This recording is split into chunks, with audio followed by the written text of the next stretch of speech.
Num universo onde o ser humano representa o ápice de uma evolução multimilenar, num universo onde o animal racional anda de pé, com o coração acima do estômago, mas com a cabeça acima do coração, os direitos humanos não deveriam ser a meta a ser atingida, e sim uma conquista já assegurada. Não obstante, longa é a distância que nos separa desta grande utopia, deste ideal grande.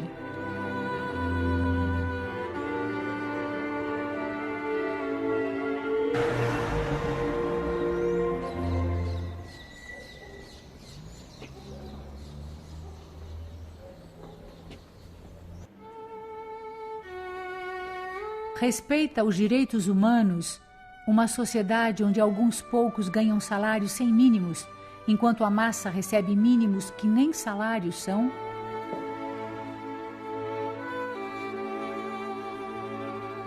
Respeita os direitos humanos uma sociedade onde os latifundiários acumulam terras, deixando outros sem terra nem para se enterrar?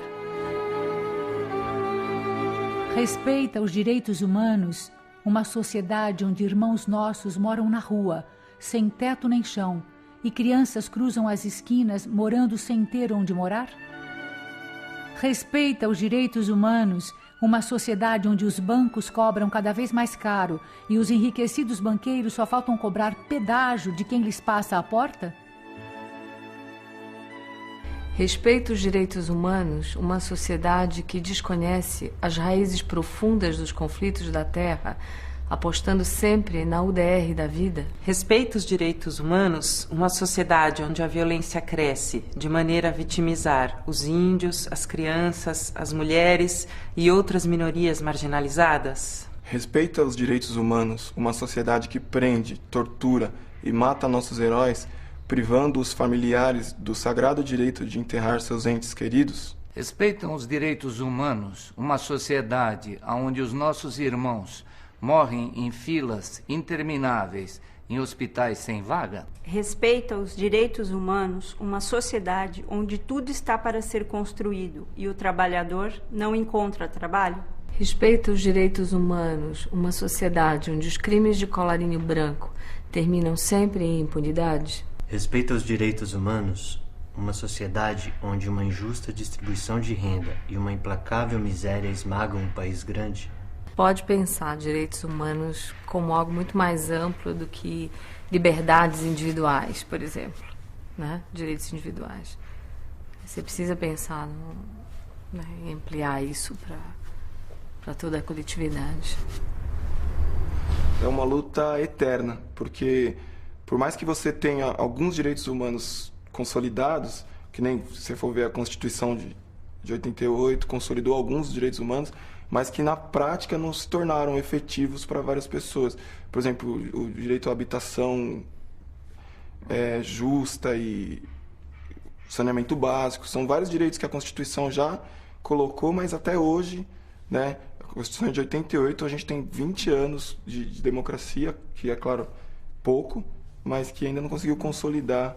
E um pouco do que a Madre Cristina tentava fazer era isso, ela sentia como se fosse um dever. Pessoas perseguidas, ameaçadas de morte, puderam se esconder, puderam ficar, ela deu guarida a essas pessoas. Eu acho que esse é o direito humano mais lindo, sendo exercido da forma mais digna que uma pessoa fez e que me impressionou muito. Na pequena Jabuticabal do começo do século XX, nasce a menina Célia Sodré Dória, que vai escrever sua própria vida com sua atuação política e seu desejo profundo de transformação. Uma história de amor ao homem e um pensamento político cuja praxis é seu maior legado para o futuro do Brasil.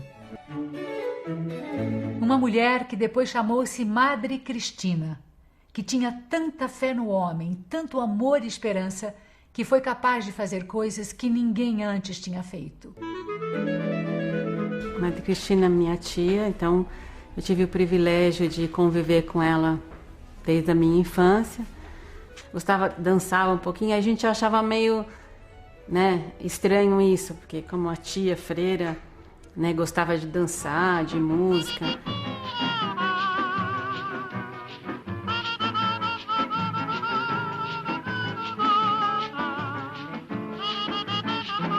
Só sei que ela era uma pessoa muito alegre, muito divertida, gostava de ir a baile, dançar, gostava de jogar baralho. Enfim, era sempre alegre. Um dia eu perguntei para ela, falei, por que você foi ser freira, né? Você é tão católica assim. Ela falou, não, eu sou católica, de uma família católica, mas a forma que eu encontrei de poder me dedicar às outras pessoas, a sair de casa e poder me dedicar foi essa. Que aí eu não precisava ter família, filhos, então que ela quis se dedicar totalmente para os pobres. E essa foi uma das razões que ela escolheu a vida religiosa, né? A atenção nos problemas sociais e nas questões políticas de seu povo e de seu tempo fizeram Célia optar pela vida religiosa como uma alternativa para a autonomia da mulher frente ao casamento e à família. Ela então se tornou a Madre Cristina, para poder se dedicar totalmente às questões sociais e às lutas do seu tempo, buscando transformar o mundo com sua ação, seja política ou profissional, como educadora e psicóloga. Ela é a peça-chave na implantação dos cursos de psicologia no Brasil. Fundou o Instituto Sede Sapiência, que dizia ser uma trincheira de luta. Tudo o que ela fazia era para mudar o mundo, para transformar o homem. Esse instituto, a proposta dele não é ser uma escola, é também escola. E, infelizmente, é conhecido só como escola. A minha ideia era ser um instrumento, um local, um encontro, um espaço, não sei o quê, onde pessoas que quisessem pensar a transformação da sociedade.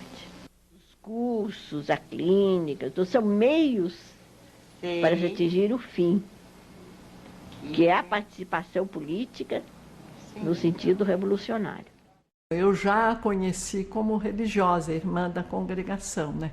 Ela tinha entrado acho que uns 2 anos antes de mim. Eu entrei em 45, bem novinha, e ela já era uma professora, apesar de que eu acho que era nova, devia ter 20 e poucos anos, mas para a gente já era uma pessoa importante na congregação, né?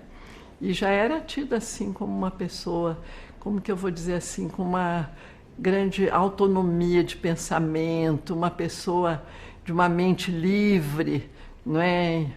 E que tinha iniciado esses estudos da psicologia, separando só do campo da filosofia, não é?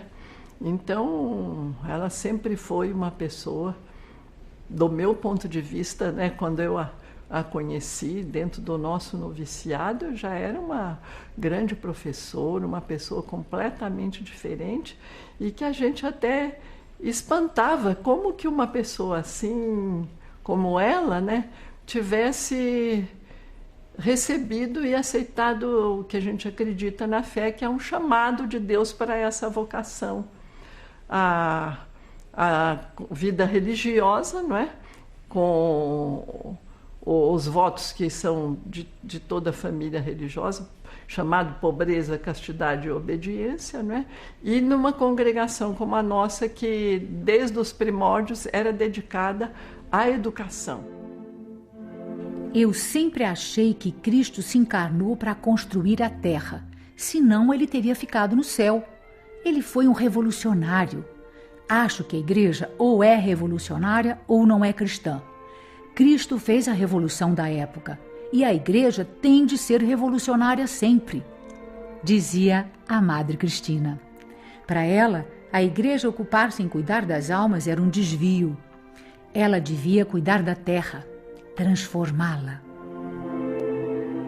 A Madre Cristina era uma religiosa que tinha uma cabeça muito aberta, né? Ela se aliava com todo esse segmento progressista da Igreja Católica, e uma pessoa, durante a ditadura militar, muito próxima à esquerda, uma pessoa de uma fé extremamente profunda e identificada com as comunidades eclesiais de base, com a teologia da libertação. Em 1978, eu morava ainda em Vitória, no Espírito Santo, e já ligado a uma equipe de educação popular que funcionava no Sede Sapiência.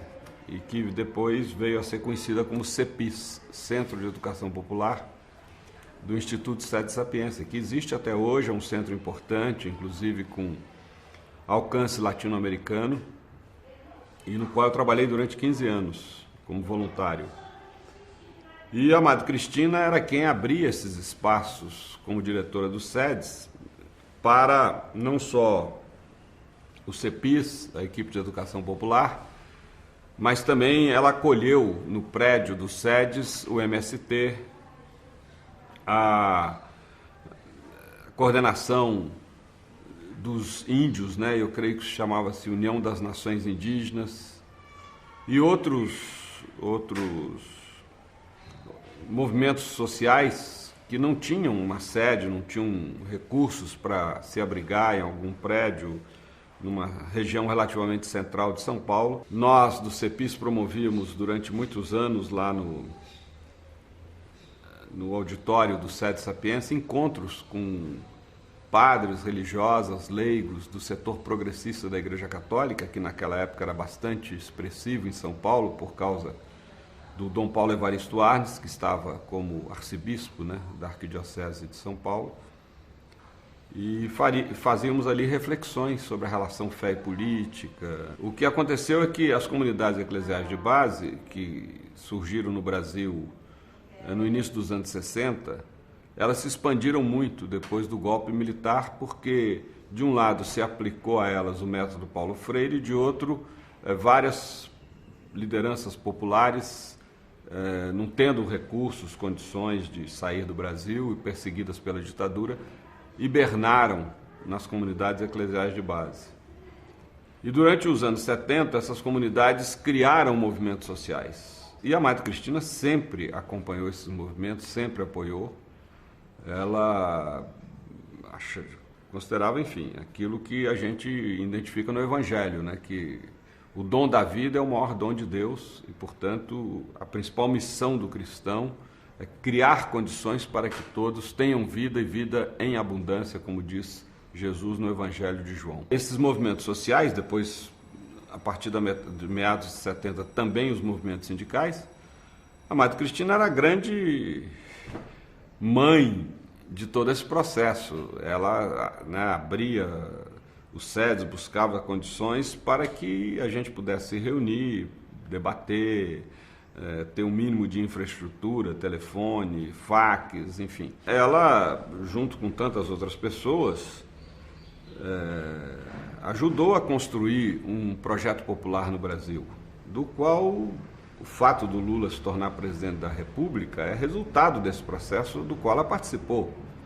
Ou seja, Lula não é resultado apenas do voto dos eleitores ou do PT, é resultado de um processo social que foi desencadeado no Brasil a partir do golpe de 64 e que teve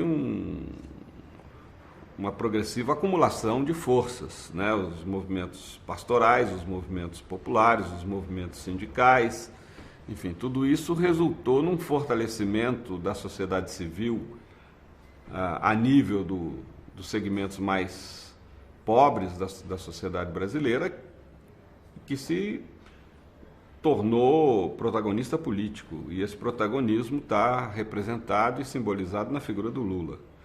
Então a Madre Cristina, ela poderia dizer que, de certa forma, está na origem de uma série de lideranças de movimentos sociais que hoje ocupam funções importantes na política brasileira. O próprio fortalecimento do PT dependeu muito desse trabalho de educação popular, muito das comunidades eclesiais de base. Enfim, há um somatório, né? Quem estudar a história do PT ou a história do Lula vai encontrar na raiz desses expoentes esse processo que a Madre Cristina, de certa forma, exerceu junto a ele um papel de preceptora. E entre nós, as noviças jovens que não conheciam o direito, nem bem toda a congregação, nem a Madre Cristina, nós só sabemos isso, que ela era uma pessoa que, se ela olhasse profundamente para a gente, ela sabia no fundo o que a gente era. Então nós tínhamos um certo receio. Bom, aí o tempo passou E eu, depois de um certo tempo, fui morar na casa onde estava a Madre Cristina, na mesma comunidade. E morei com a Madre Cristina há 36 anos. Nós tínhamos um sistema dentro da comunidade, que no período de carnaval, antes de começar a quaresma, aquele período mais reservado de oração e de penitência, como nós chamávamos, nós fazíamos um final no carnaval. E a Madre Cristina era quem organizava esse carnaval dentro das irmãs da comunidade. E ela que tocava o chocalho. E ela tinha um ritmo assim especial. Depois eu vivi muito esse momento da ditadura, esse momento de sofrimento. E vi e pude presenciar essa fidelidade da Madre Cristina ao seu ideal. A um ideal de luta, querendo levantar as pessoas, querendo mudar o Brasil, querendo tirar as pessoas do sofrimento. Isso era uma coisa que ela encarnava. Ela queria ao mesmo tempo a luta, mas ela não queria ver o sofrimento dos que estavam envolvidos. Eu mesma acompanhei a Madre Cristina levando comida à noite em prisões onde estavam presos políticos, escondidos sempre. Era um momento dificílimo. Ela se expunha e ia levar comida ou escondia até no próprio Instituto Sede Sapiência onde ela trabalhava. Ela escondia quando ela estava sabendo que um dos alunos podia ser preso, ou um dos professores, ou outros que estavam envolvidos nesse movimento, ela escondia. Ela não gostava da parte das autoridades religiosas que não compreendesse esse momento que estávamos vivendo. Isso ela era contra. Não contra a religião, nem contra a igreja, ela era contra as pessoas que não compreendiam, da igreja, as autoridades da igreja, que não compreendiam o momento da luta. Quando tinha passeatas, ela estava sempre... Ela ia. Eu ia com ela porque ela tinha dificuldade para enxergar, então nós íamos de braço dado aí. Teve uma passeata que era um encontro que ia ter na Praça da República. Eu fui com ela. E quando a gente estava descendo já perto da biblioteca, vieram aqueles cavalos policiais que vinham todos a cavalos, vieram em cima dessa passeata, dessa multidão. E precisamos correr. E nós corremos num bar que tinha aí perto da biblioteca. E nesse momento... Quem pôde entrar, entrou no bar. E o dono do bar ficou louco, puxou as portas, fechou as portas, acabou a luz lá dentro, e eu segurando a Madre Cristina, que não enxergava, ainda mais no escuro. E nesse momento, sei lá, naquela gritaria, derrubaram todos que fica em cima do bar, onde fica ovos, coxinha, aquela coisa, caiu tudo. E o dono do bar ficou louco, com o pessoal fechado lá dentro. Bom, aí quando saíram os cavalos aí de volta, nós saímos todas e a Madre Cristina disse para o dono do bar, deu uma aula aí para ele, o que significava essa passeata. Que ele também precisava estar sabendo, que ele e os filhos deles deveriam estar sofrendo nesse Brasil, hoje que tinha que mudar. Deu uma aula para ele, disse, o senhor não vai ficar prejudicado. Tudo bem, saímos e o senhor até ficou olhando quando ela deu essa aula para ele, explicando por que estava acontecendo isso. No dia seguinte, ela fez um envelope e me pediu para entregar lá para o dono do bar. Eu não peguei o envelope, não estava sabendo que valor estava levando. Cheguei e entreguei para o dono do bar. Ele olhou, ficou emocionado. Ele disse, antes tivesse muitos desses movimentos para me ajudar. Foi muito mais do que do prejuízo que foi dado. Ele ficou emocionado. Aí eu também fiquei, mas eu nem sei o que eu levei e o valor que eu levei.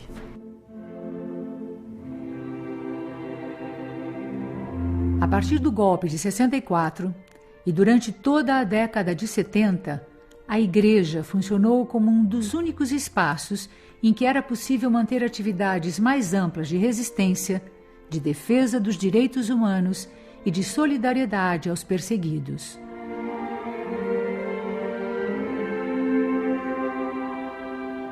Doze dias depois, 13 dias depois, teve o golpe militar, se criou a nova situação. E lia muito jornal pendurado na banca de jornal. Em jornal pendurado na banca de jornal, a gente começa a ver as notícias, tal, Comissão Geral de Investigações, as CGIs, tal, e denúncias de tortura, a denúncia de que, inclusive, um filho do general que era comandante-geral das CGIs tinha sido torturado, tal. A gente está vendo tudo isso daí. Mas a mim me impacta muito quando certa vez sai na revista O Cruzeiro fotografias de um dirigente comunista no estado de Pernambuco, o Gregório Bezerra, que já era um velho, de 60, não devia ter a idade que eu tenho hoje, 63, por aí. E ele é preso e ele é arrastado pelas ruas de Recife, amarrado só de calção, amarrado no para-choque de um jipe. E a revista Cruzeiro publica aquelas fotos, né? Mas era muito impressionante. Eu procuro hoje, na internet, eu procuro aquelas fotografias dessa revista Cruzeiro, tal, para ver a dignidade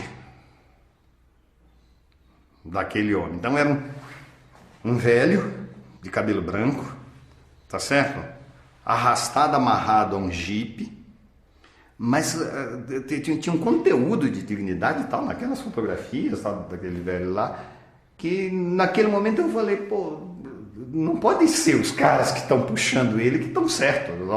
Basta ver aqui que a gente vê quem é que tem a razão nisso daí. E naquele dia, naquele negócio tal, eu decidi que eu ia ser comunista. Eu quero ser comunista como esse velho aí e tal. As coisas aconteciam muito rápido, assim. Em 64, eu já estou entrando no Partido Comunista.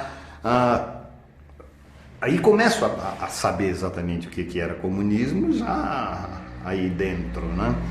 Em 1965 tinha toda uma discussão tal na América Latina toda, a Revolução Cubana, tal, todo o impacto que teve a Revolução Cubana na América Latina, a figura de Che Guevara vem ao Brasil, tal. Em 1966 eu faço serviço militar. E em 1967 eu vou para Cuba, né, para fazer treinamento militar. Eu já volto no final do ano de 1968 e logo em seguida acontece o grande fechamento, que foi o ato 5. Quando fecha, quando vem o ato 5, na verdade acaba não havendo muita alternativa. Os caminhos, né, de ação política se fecham definitivamente, e aí realmente, se nós estávamos nos preparando para a luta armada que achávamos que ia ser necessária, que ia se impor, o ato 5 põe para a gente agora. Bom, o ano de 1969, que é basicamente um ano tal de ações, de participação em ações desse tipo. Aqui em São Paulo, inicialmente, depois no Rio de Janeiro. E com a prisão, aquela vida. A gente costuma brincar dizendo, não, ninguém tira 10 anos da cadeia. Não, como é que é? Não, tira um dia, outro dia, outro dia. Meu irmão ficou preso 10 anos. Ele foi preso em 69 e saiu em 79, em dezembro. Eu fazia parte de um grupo de familiares de presos políticos que foi criado para defendê-los, para estar divulgando as torturas, o que acontecia com eles. A Madre Cristina ainda trabalhava, né? Estava lá no Instituto SEDES, que era na Caio Prado. E ela abria então as portas do Instituto para a gente fazer reuniões, que naquela época qualquer grupinho reunido era subversivo. E era interessante porque ela ficava na porta, vigiando para ver se acontecia alguma coisa. E veio um preso fazer um eletro, que tinha uma sessão aqui de eletrocardiograma, eletrocefalograma. O policial que veio acompanhá-lo queria entrar na sala onde o Janine, ia fazer o exame. E a Maria Cristina falou, não, você não entra, você fica esperando aqui fora. E aí, inclusive, ela começou a conversar com ele, perguntou o que ele tinha feito, ele falou que tinha feito história. Aí ela falou, como você fez história e está se prestando a ser um agente de repressão? E aí o policial ficou todo, acho que ele era o diretor do presídio, ficou todo sem jeito e tal, e aí ligou. E aí veio e a repressão cercou o SEDES inteiro. E aí ligaram para o Dom Paulo Evaristo Arnes, que era cardeal arcebispo, perguntando o que estava acontecendo, que o SED estava todo cercado pela polícia, e aí criou aí Dom Paulo Evaristo teve que ligar para o governador, foi uma confusão até eles tirarem todo o aparato que estava aqui no SED. Conheci a Madre Cristina na época que eu fazia movimento estudantil durante o regime militar. E ali foi um palco, um território de resistência. A gente ia lá uma vez por semana. Aos sábados a gente fazia uma reunião, depois do almoço, 2 horas da tarde. Entrava cada um 5 minutos depois do outro. Entendeu? Para evitar repressão. Ficávamos das 2 às 5 horas da tarde e cada um saía de lá 5 minutos depois do outro. Tá certo? Durante anos, tá certo? Com familiares de presos políticos, com professores da PUC, com estudantes de psicologia, com a Maria Nilde Marcelani, com o Florestan Fernandes, tá certo? Um grupo de apoio aos presos políticos, aos familiares, entendeu? Então, eu me lembro dela ali. Me lembro, na saída do Instituto Sede Sapiências, várias vezes que eu encontrei perseguidos políticos. Esse grupo tinha a informação de como estavam os presos, quem tinha sido preso, quem tinha sido desaparecido, entendeu? Quais eram os organismos internacionais que nós íamos acionar em defesa dessas pessoas, como estavam sendo tratados no DOI-CODE, no DOPS, as pessoas que estavam ali, como estavam sendo tratados nos presídios, tá certo? Naquela época a gente tinha o presídio do Hipódromo, tinha, né, a casa de detenção, tinha acabado de fechar o presídio Tiradentes, entendeu? Então a gente dava informações. O tempo foi passando e em 1974 houve uma eleição no Brasil em que um partido da oposição chamado MDB, surpreendentemente, ganhou nas urnas, tá certo? Do partido da ditadura, da Arena. E ganhou bem, de 20 e não sei quantos estados, fez senadores e não sei quantos, fez governadores e tal. Bem, aqui em São Paulo, um desconhecido chamado Orestes Quercia ganhou a eleição do Carvalho Pinto, que era um dos próceres da ditadura. Tá certo? Então, para você ver, quando acabou a eleição de 1974, com a vitória do MDB, nós votávamos nulo, nós não queríamos saber de MDB, Arena, era tudo a mesma coisa e o nosso assunto era resistência, e quem não resistisse radicalmente não contava, entendeu? Muito bem. Terminada a eleição, nós fizemos uma reunião lá no SEDES com a Madre Cristina, e a Madre Cristina falou, ela tinha uma imensa capacidade de análise política, tá certo? Além das suas qualidades humanas, tá certo? Ela tinha uma imensa capacidade de análise política. Não era pouca, não, era imensa, tá certo? Ela analisou o resultado das eleições de 74 e concluiu que aquela eleição tinha sido o início, simbolizava o início da derrocada do regime militar, entendeu? Então, que ela achava que a próxima etapa democrática seria a luta pela anistia. Há momentos de muita dramaticidade, por exemplo, essa parede aí, quando prendiam os heróis nacionais, quando torturavam. Isso trazia grande agonia, grande tristeza. Daquela coisa horrorosa.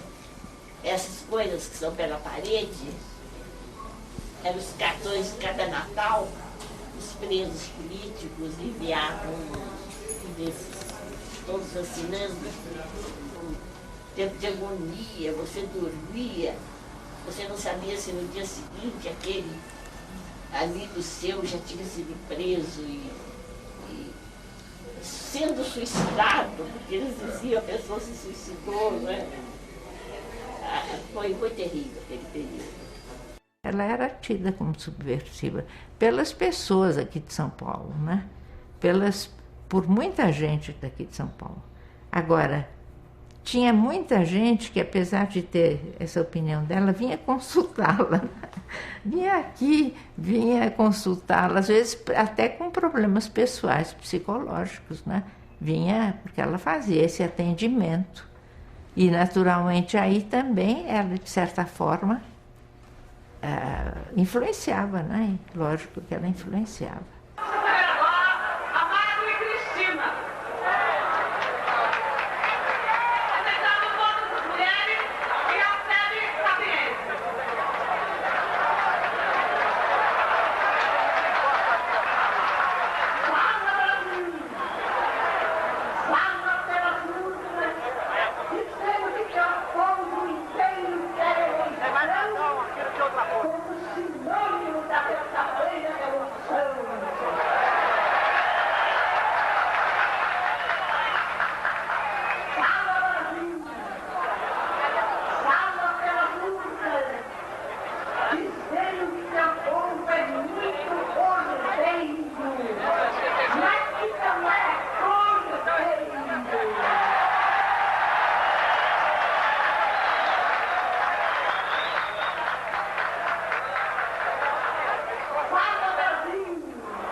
Ela que foi uma das que estimulou todos a lutarem pela anistia, pela liberdade e por maior igualdade de direitos entre todos.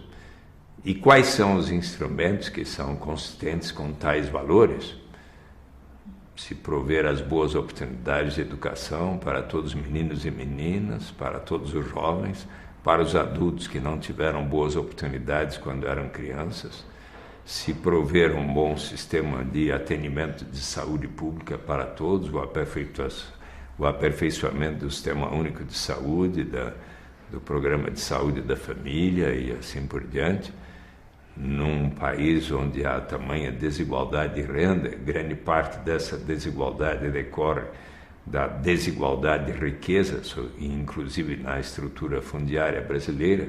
Então é importante acelerarmos a realização da reforma agrária, promovermos mais assentamentos, darmos força ao MST, que tipicamente é um movimento com o qual eu teria inteira afinidade. O professor Celso Furtado, o professor reitor da UNB, criador da UNB e meu colega no Senado, Darcy Ribeiro, pois ambos diagnosticaram o MST como um movimento dos mais importantes na história do Brasil e que tem grande relevância para o propósito de se realizar a reforma agrária e realizar justiça. Aqui o Instituto Sede Sapiense, durante a ditadura militar, a Madre Cristina transformou como um local de trincheira democrática contra a ditadura militar. E aqui todas as pessoas que queriam se reunir e não podiam ou tinham medo de fazê-lo em outros lugares, faziam aqui. Então, centenas de reuniões, de encontros se realizaram nesse espaço. E isso eu fiquei sabendo depois.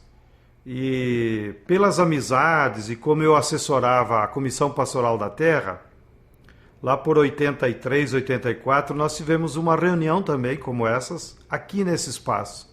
Foi aí a primeira vez que eu conheci a Madre Cristina e conheci ela junto nesse encontro que estava também o Dom Pedro Casaldáliga. E nesse tempo estava se constituindo o MST.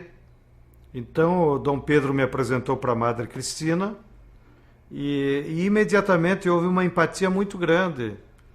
E eu comentei com a Madre que o MST estava se formando, quais eram as características e que nós estávamos pensando vir aqui para São Paulo, já que o MST tinha um berço mais sulista e nós precisávamos fazer uma aliança com os nordestinos, que também tinham muita luta. Então, de certa forma, São Paulo era o meio do caminho entre os dois. E imediatamente, eu até fiquei surpreso, a Madre Cristina ofereceu um espaço aqui nesse prédio para nós instalarmos a Secretaria Nacional.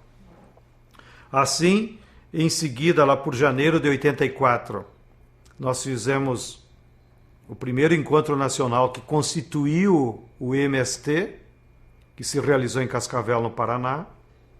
E nesse encontro também nós tomamos a deliberação de transferir aqui para São Paulo, já com essa oferta da irmã de que nós poderíamos ocupar uma sala aqui para ser a Secretaria Nacional. E assim foi. No início vim eu e outra pessoa, viemos em 3 pessoas lá do Sul, e depois a secretaria foi aumentando e a Madre foi nos dando mais salas, e nós fomos ficando e acabamos ficando durante 12 anos. E agradecemos muito, não só pela generosidade, mas sobretudo pela clareza política que a Madre teve, né? Porque ainda estávamos em tempo de ditadura, e ela percebeu que haveria esse reascenso do movimento de massas no campo e que era importante a congregação nos ajudar. E, por outro lado, causava espécie para muitas pessoas, né? Porque quando nós dava o endereço, Sede Sapiense, todo mundo ficava assim meio surpreso. Como que a Secretaria Nacional de um movimento camponês funciona numa faculdade de psicologia?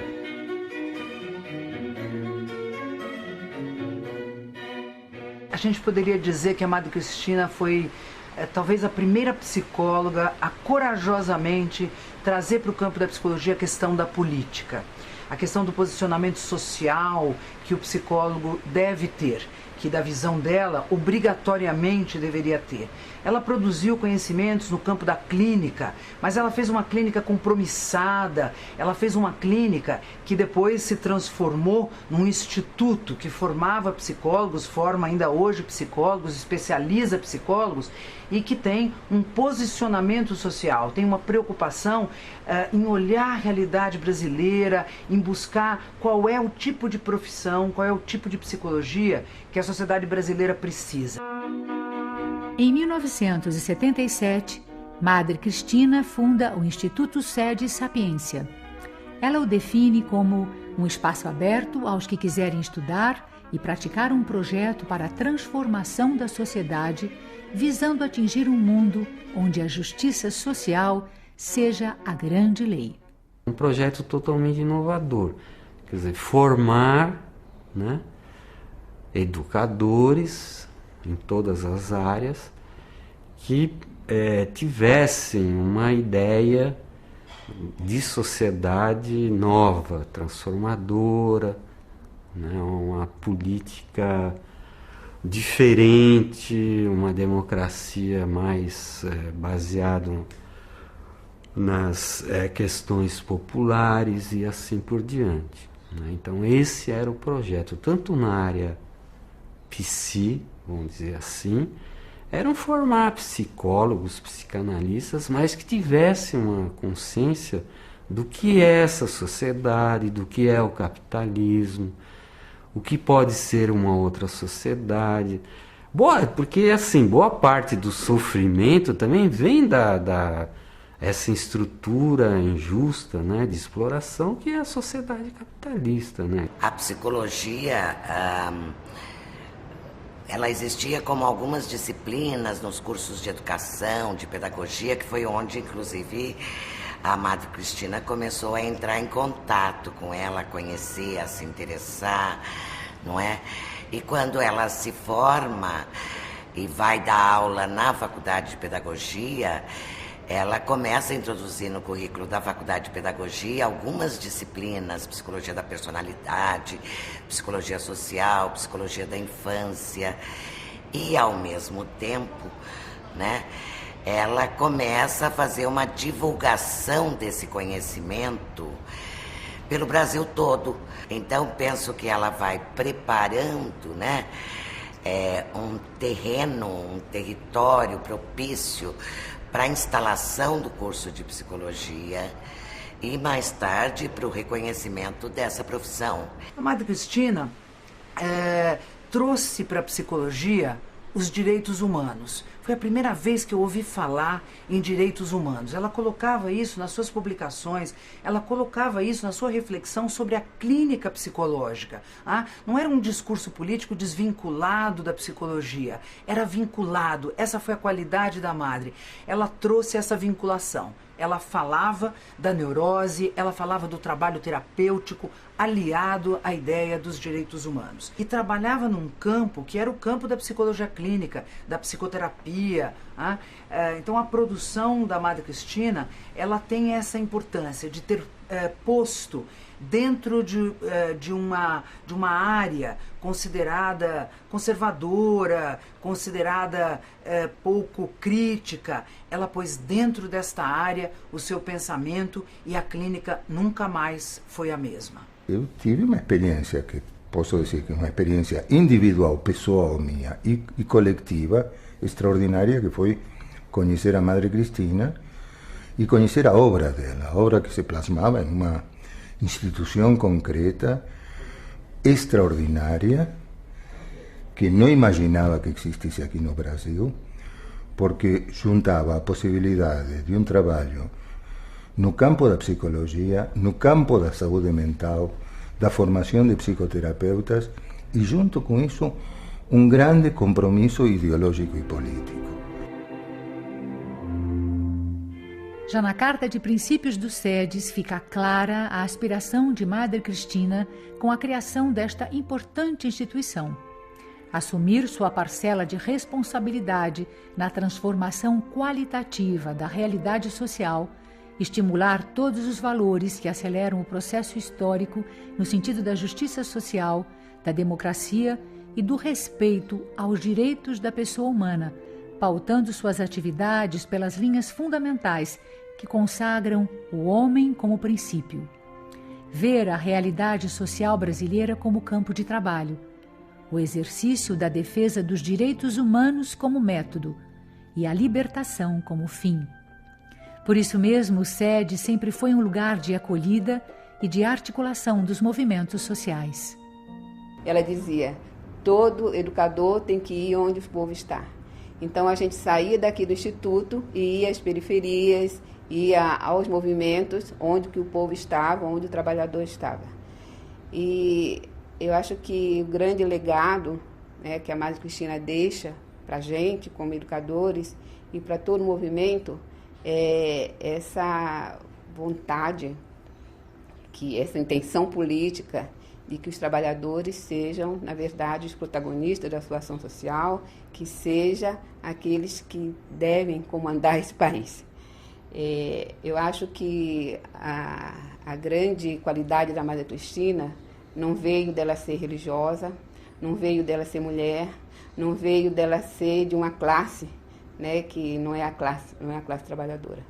Eu acho que a grande virtude, a grande qualidade da Madre Cristina foi o grande amor que ela teve pelo povo. A gente constrói o mundo, não é? Acho que a obrigação da gente é fazer o mundo. Cada um de nós faz o mundo todo dia.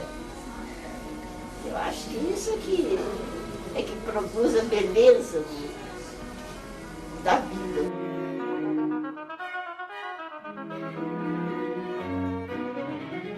Ela falou, Marta, línguas são um instrumento para aprender alguma coisa.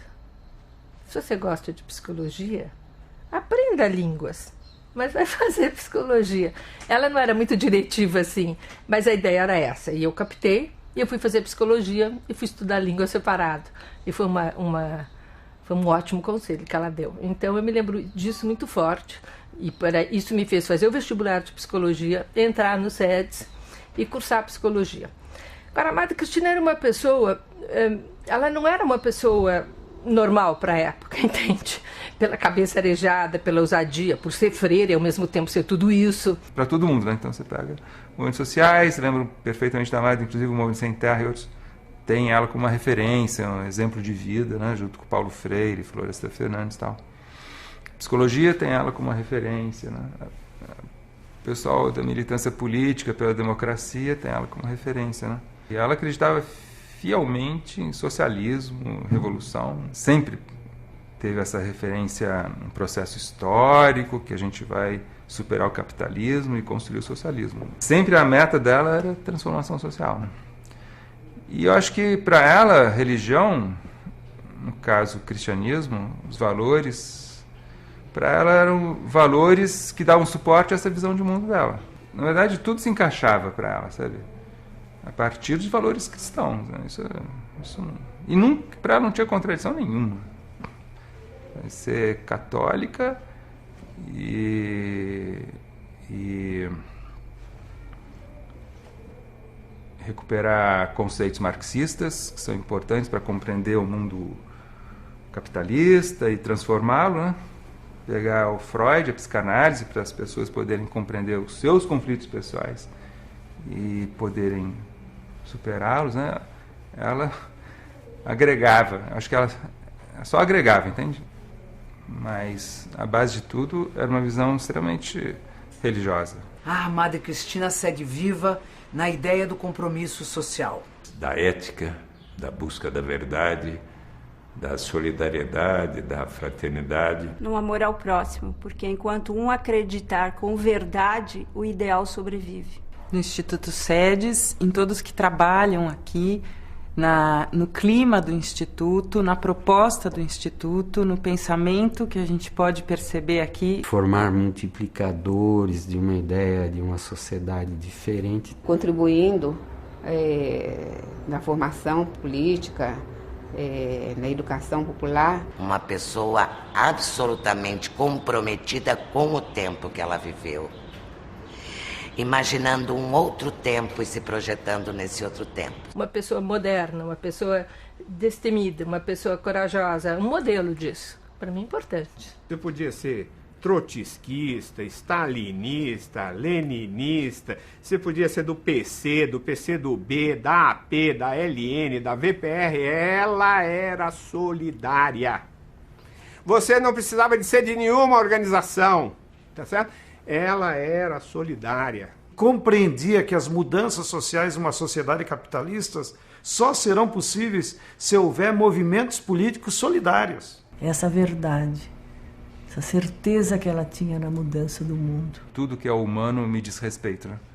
Acho que a Madre é muito isso. Esse objetivo fundamental do SEDES, que é existir para transformar a sociedade na busca de uma igualdade maior, de uma justiça melhor, de um mundo como Deus queria que fosse, onde as pessoas fossem irmãos, fossem amigos. Eu acho que esse é o objetivo do SEDES, criar cursos, criar centro de educação, criar clínica, sempre com vista a esse objetivo, transformar o mundo na busca de um mundo melhor.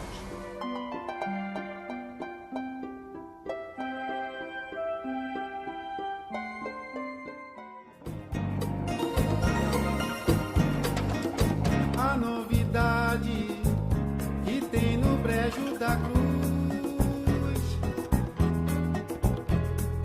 é a criançada se alimentar de luz, alucinados, meninos ficando azuis e desencarnando lá no